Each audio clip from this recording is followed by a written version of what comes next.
Luxor, said to be the greatest open-air museum in the world, and with good reason.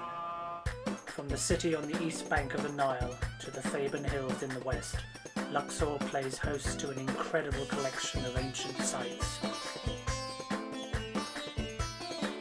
For countless years, visitors have flocked here in their millions to marvel at these amazing structures. But since the Arab Spring of 2010, tourist numbers have been rapidly decreasing, and now they are all but gone.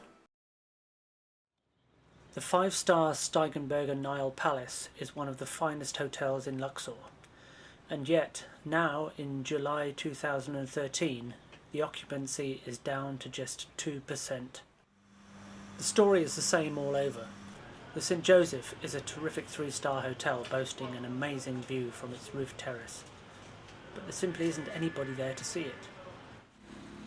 Even the Winter Palace, with its palatial reception rooms and classical gardens, has not escaped the exodus. What makes this story particularly sad is that it is all completely unnecessary. The violence in Cairo simply hasn't happened in Luxor. I've been coming here twice a year since 2009, and I have never seen anything that might cause people to be put off. Luxor is peaceful and safe, and what's more, it's a great place to be. Hassan Ali Ibrahim has been organising private tours here for more than 50 years. Yeah, that the tourists, they can come to Luxor because they don't have to worry. It is very safe, and only this time of revolution, but it's not dangerous, and much to see here, the tombs of the kings, Hatshepsut temple, and also the weather is very nice. They can relax and enjoy. The people very friendly and safe, and I recommend anyone really to come to Luxor and to enjoy his vacation in Luxor. So, why come to Luxor? Well, there's a surprising amount to do here when you're not taking in the ancient sites. So let's take a look.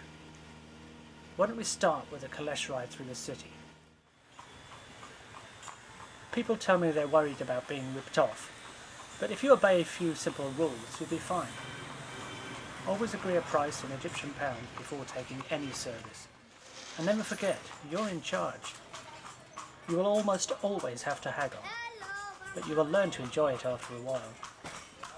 What's wonderful about Luxor is that you can spend some of your ride in the city, which is a real eye-opener. But within a few minutes you can be in open countryside, where life is very different.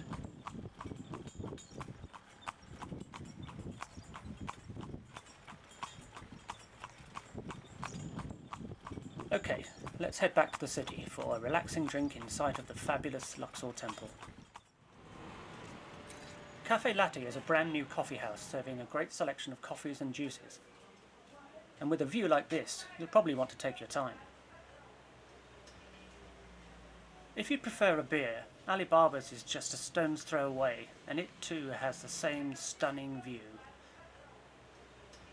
But if that's not enough, there's always McDonald's. At some point during your visit, you're going to want to cross this mighty river. There are hundreds of boats ready to take you, but if you want to avoid the haggling, you can simply take the ferry. Just hand over a couple of pounds for a return trip, and in a few minutes you'll be on the West Bank ready for your next adventure.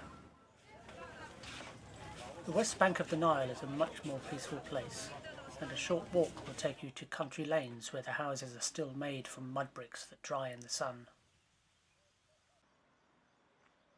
The countryside is truly beautiful, but now I'd like to take you to my favourite place in the whole of Luxor. It's quite a jaunt, so we're going to take the bus. Buses in Luxor are cheap and easy to use. Just flag one down, give the driver 50 piastres, around 5p, and you're on your way. The buses do have routes, but I haven't quite figured that one out yet, so if the bus turns off the road I want to go down, I simply shout, "Hena min fadlak," which means "here please," and get the next one. They're very frequent.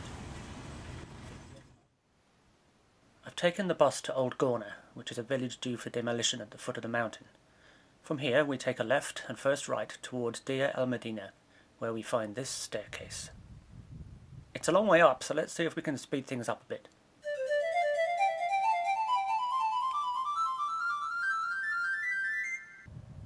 can go right to the top, but I like to walk along the ridge. If you turn left just before the second police post, you can look out over the Valley of the Kings. But the best views are out over the cliff. I like nothing more than to just sit on the cliff edge and take in this awe-inspiring view. It's fantastic. And the only way to get a better view of Luxor is from a hot air balloon.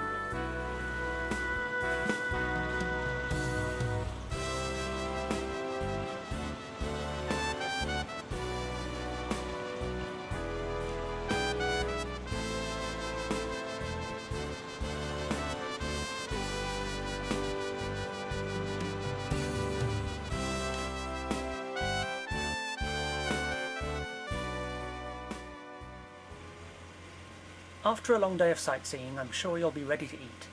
There's a huge selection of restaurants, like the King's Head Pub, Fortune Cookie Chinese, and the Taste of India. Whatever your taste, I'm sure you'll find something delicious. Well, that's just about it from Luxor, but I'd like to give the final word to the people who live here. I am so glad to be Egyptian.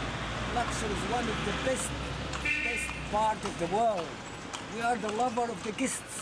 The tourists, when they come here, we consider them our brothers, friends, and we do our best to please all of them. Please, come when you go to Luxor. Hello everybody, anyway, European people. Luxor very quiet. We're pleased to come to our Upper Egypt. We would like the tourists, because tourists was the Egyptian people like that. Welcome to Luxor. Not tourists, they're very quiet. It's 1 week, 2 weeks, I stay here because not business. Please come to Luxor tourists more, because Luxor no tourists. Please come to Luxor. It's magic.